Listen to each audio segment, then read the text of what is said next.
guys, we are here again in Santa Rosa City, Laguna. At ang i-cover natin ngayon is not the residential communities of our developments here, but the Central Business District. Ano nga ba yung magiging future ng Santa Rosa City, Laguna dito sa mga big developers dito? Kasi ang aim nga natin dito is maging sustainable at nandyan lang yung residential area mo, pero paglabas mo, nandito lang din yung mga offices in which kapag galing mo sa work, no, hindi mo na kailangang magbiyahe ng matagal para umuwi sa bahay ninyo. So again guys, no, tutukan natin to at ipapakita ko sa inyo the future central business districts of Santa Rosa, Laguna. Our first stop is here in Nuvali, Santa Rosa City, Laguna. Again guys, magkakatabi lang itong mga itatayong Central Business District dahil magkakatabi lang din naman yung developments ng mga big developers here. So dahil nandito yung starting point natin, i-discuss ko sa inyo dahil dito pa lang maraming mga CBDs or Central Business District or mixed-use offices ang itatayo dito sa area. So unahin na natin dito, no?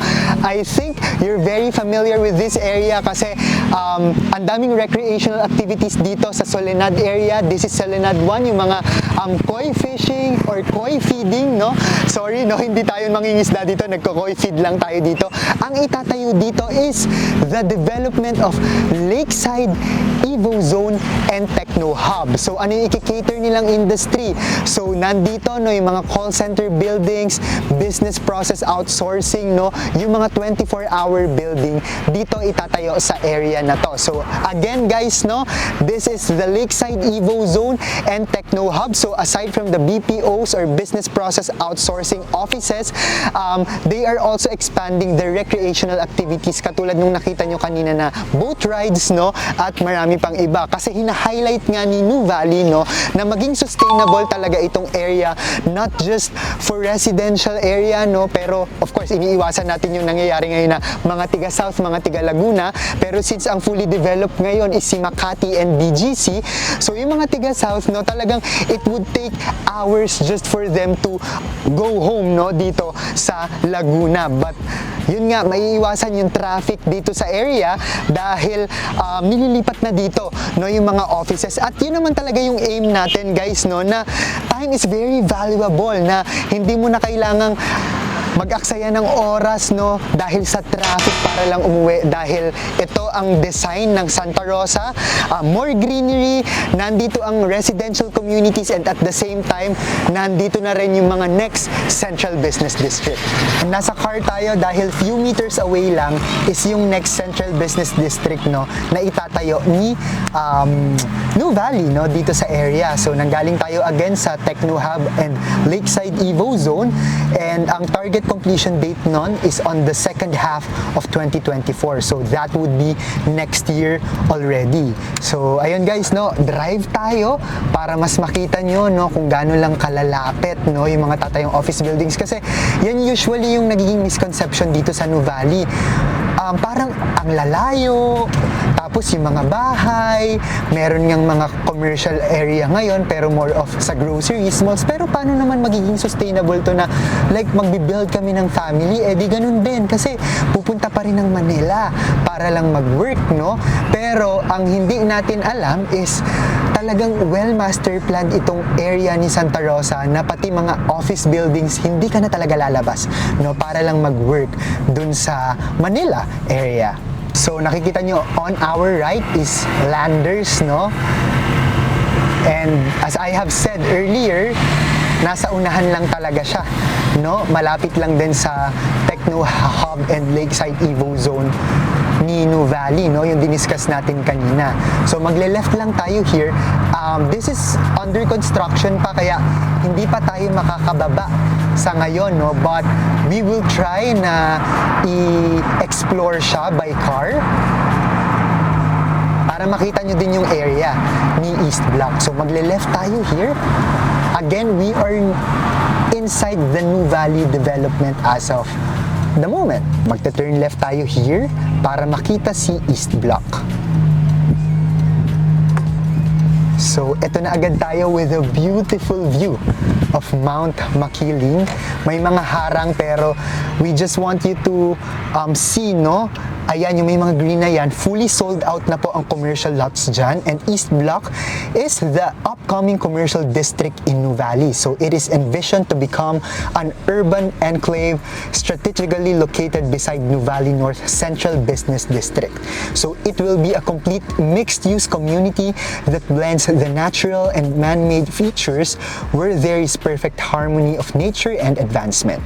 So ayan, nakikita nyo, no, pinapresent namin na talagang hindi lang ito magiging concrete jungle, pero mine-maintain pa rin ng mga developers dito sa area ni Santa Rosa na meron pa rin greenery, may open space pa din, and airy and homey pa din yung feel. So again guys, this is East Block, Nuvali, and makakakita tayo dito ng mga buildings na magiging mixed use siya sa future, so mga offices. So from the East Block, pupunta naman tayo sa next major development here in terms of office or mixed use dito sa Nuvali. Ang tawag naman dito is Central Block. Again guys, no, yung mga dinidiscuss pa lang natin ngayon is Nuvali alone pa lang. Wala pa tayo sa ibang developers, no, na meron ding mga Central Business District na tinatayo, no. Mukha lang siyang, again, no, mukha lang siyang hindi dine-develop ngayon kasi wala pang laman, pero in few years time, putok na talaga yung developments here. Kaya nga lagi kong sinasabi, sumabay tayo sa agos ng development, hindi yung sobrang peak na talaga katulad ng nangyayari ngayon kay Makati and BGC, kasi for sure, no, iba na rin talaga ang presyo. So itong si Central Block, naririnig nyo rin naman na siguro, no, sa mga previous vlogs ko, ito ay nasa tapat lang, no, right across the Ridgeview Estates in Nuvali. So meaning, nandun na siya sa residential area ni Nuvali. Kasi nga, ang design naman ng mga developments here to maintain the exclusivity, no, nung mga nakatira dito sa area, not just here in Nuvali, but pati kay Greenfield City, pati sa ibang developments, nasa unahan yung commercial area which is accessible by public. And tingin ko, no, I believe, based on the master plan community naman or master plan development naman ni Central Block, ang mostly ang i-cater dito, mga commercial use naman ito is more of yung mga nakikater ng needs ng mga residents or families living in the area. So it's more of like grocery, it's more of like mga coffee shop, laundry area, kung may mga offices man siguro, konti lang, no? But ang nakikita or na-foresee ko dito, mga salon, yun, yung mga needs talaga ng mga residents na nakatira dito sa Nuvali. So nandito na tayo ngayon sa Central Block, no? Nakikita nyo puro green, and ang isang confirmed na ide-develop dito sa area, no? So nakikater nga talaga ng needs ng residents is the Mary Mart, no? The grocery shops. So ang commercial lots dito nag-start from 900 square meter to 1,157 square meters. Again, it is a complete and integrated mixed-use development connecting the community through the neighborhood center. And ang malapit dito guys, no, malapit lang dito kay Xavier, Nuvali, Xavier School, no, and magkakaroon din ng access dito, direct access papunta kay Uniqlo, papunta kay Healthway, and ang katabi nga lang ni Healthway or Qualimed Hospital ni Ayala is yung SM Properties na magiging SM Premier sa future. So again, this is the Central Block, and ang katapat lang niya, ito guys, no, nasa loob na kasi tayo ng residential community ni Nuvali. Is ito, yung mga houses na to is si Ridgeview Estates, and then sunod-sunod na yan ng mga subdivisions inside the area. So ito yung yung ending natin for the developments or central business districts na under land development at mako-complete, no, in 2 to 3 years from now, yung iba nga next year na. So punta naman tayo sa ibang CBDs, no, ng ibang developers. So from highway, no, galing tayo sa Nuvali Central Business District. So nandito tayo sa Soledad, no? Pupunta naman tayo dun kay Greenfield City. Napakita ko na ulit na rin sa inyo sa mga previous vlogs ko, no, kung gaano lang sila kadikit-dikit. Pero ayan, magbabay drive ulit tayo. On our right, Santa Elena City, no? Nandyan yung mga high-end communities ni Villar, the Sonoma, nandyan yung Lake Hall, no, na commercial development, Santa Elena Country Club, and si UST, no? And as of the moment, no, papunta tayo kay Greenfield City. On our left naman si Vista Mall. Ayan, Sunday ngayon so nagiging ano talaga to, ang puntahan ng mga public, no, kapag weekend. Lalo na ngayon, it's family day and may mga major churches din dito sa area. Ayan, makikita nyo agad sa kanan, no? As in, tabi-tabi lang talaga sila yung signage, no? Papasok na tayo kay Greenfield City. So, anong pupuntahan natin kay Greenfield City? Yung nasa bungad lang muna na Central Business District nila. Pero along the way, lalo na kapag fully developed at nagkakaroon na rin ng land development sa ibang CBDs na malapit sa residential community ni Greenfield, malapit kay Trava, Solen, i-cover din natin yan. Yun kasi magiging parang central block sa future. So, dito muna tayo sa unahan. Para rin magkaroon kayo ng idea, no, dun sa magiging lapit niya kay Zadia, lalo na sa mga nag-invest. So, yun yung magiging starting point natin here. Ayan, kumana na tayo. And, ito na si Zadia, no, yung building na yan.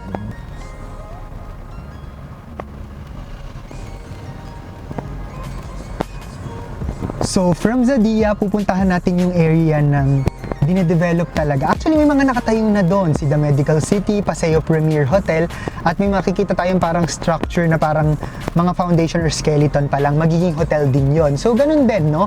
Sa magiging development sa mga CBDs ni Nuvali, mixed use din, mga offices din, no? It may be a future IT hub also. So, tabi-tabi lang talaga sila. Ito yung sinasabi ko. Itong block na to, almost sold out na talaga yan. Ito talaga yung commercial area, no? Yung magiging central business district ni Greenfield. Malapit lang talaga siya sa lahat. And ito yung sinasabi ko kanina, no? Yan yung magiging hotel. So, it was owned by a private businessman. And, as in, tapat niya lang to. Si Paseo de Santa Rosa area. Ayan, tapat niya lang itong si Paseo de Santa Rosa area. And then, ito yung in-story ko kahapon. Ayan, yung may mga football tournaments, no? Sa mga Nuvali, sa mga Santa Rosa residents. So, look how sustainable this area is, the Santa Rosa City, Laguna, kasi nandito na talaga lahat. And yun nga yung lagi ko sinasabi, no? Look beyond dun sa binibili mong property, no? Ano ba yung magiging lifestyle ko dito sa future? Ano ba yung magiging itsura nito? Ano ba yung magiging surroundings nito or area na to sa future? So, tatawid lang tayo. Ipapakita ko naman sa inyo yung isa sa biggest central business district development ni Ayala.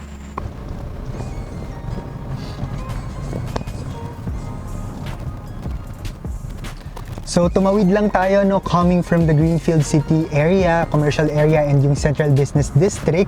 Nakita nyo on our right is the Laguna Techno Park. So, hindi na rin naman bago dito, no, yung developments when it comes to offices. Nauna lang talaga yung mga techno park. So, ibig sabihin nun, mga electrical companies, manufacturing. So, ito talaga yung nauna sa Laguna. And nakakatuwa lang, no, na as a resident of Laguna, dito nakatira, nakikita ko talaga kung ano yung magiging future yung development na as in, nandito na talaga lahat, no? Residential community, mixed-use office buildings, manufacturing area, University Belt of the South, no? Mga groceries, mga major grocery shops, no? Katulad ng Landers and then SNR. And actually, guys, baka magtaka kayo, ang address na nung nandito ngayon, kung nasan tayo ngayon, dinadrive natin, is Binyan, Laguna. Pero, this is just like a very few minutes away from Nuvali area kasi nasa ano lang naman siya, no? Nasa boundary lang naman siya ng Santa Rosa and Binyan. So, ayan. So, yung Broadfield, which is the, I think, no, if hindi ako nagkakamali, the biggest development or central business district dito sa area, which is by Ayala Land ulit, no? Ito talaga yung tinatag nila as the next BGC here in Nuvali na malapit or tabi lang ni De La Salle University Laguna Campus. So, ito na siya, agad.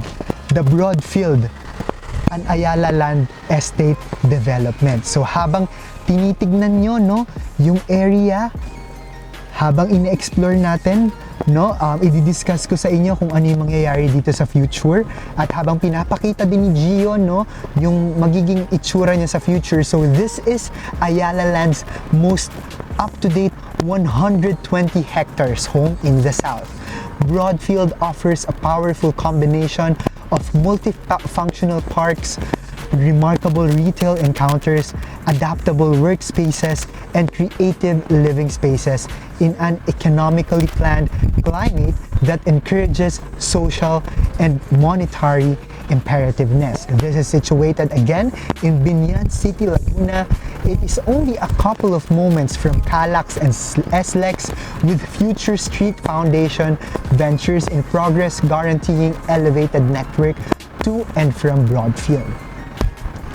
So, ang laki talaga niya guys, no? Nakikita niyo naman ngayon sa video, no? Kung ano yung magiging itsura niya sa future.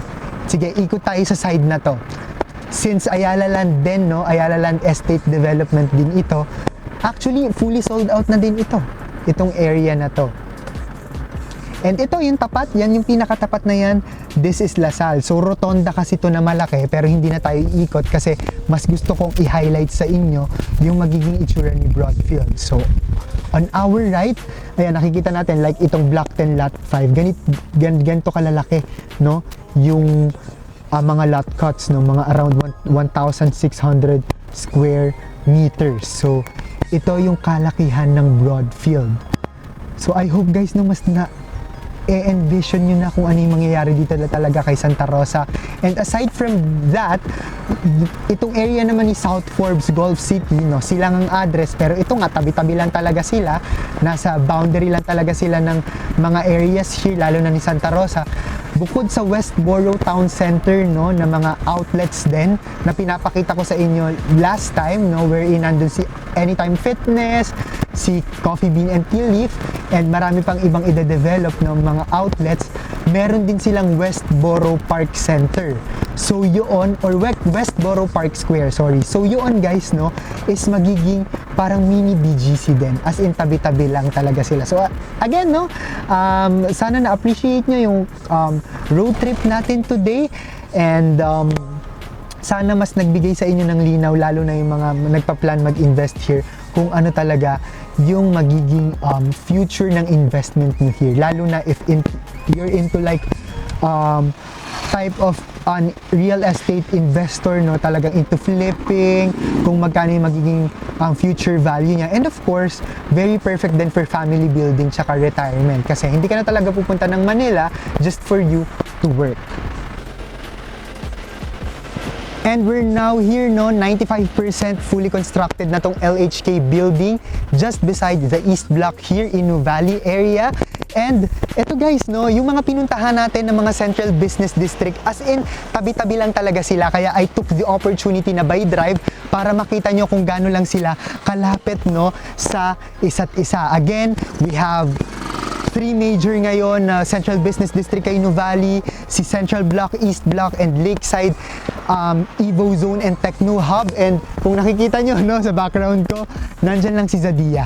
No, yung mga nakabili sa Zadia at familiar sa Zadia condo, as in, no, ito yung pinaka-accessible at pinaka-magandang location ngayon dahil malapit talaga siya sa lahat. So, sana nabigyan ko kayo ng mas magandang view, no, kung ano yung magiging future ng Santa Rosa City, Laguna.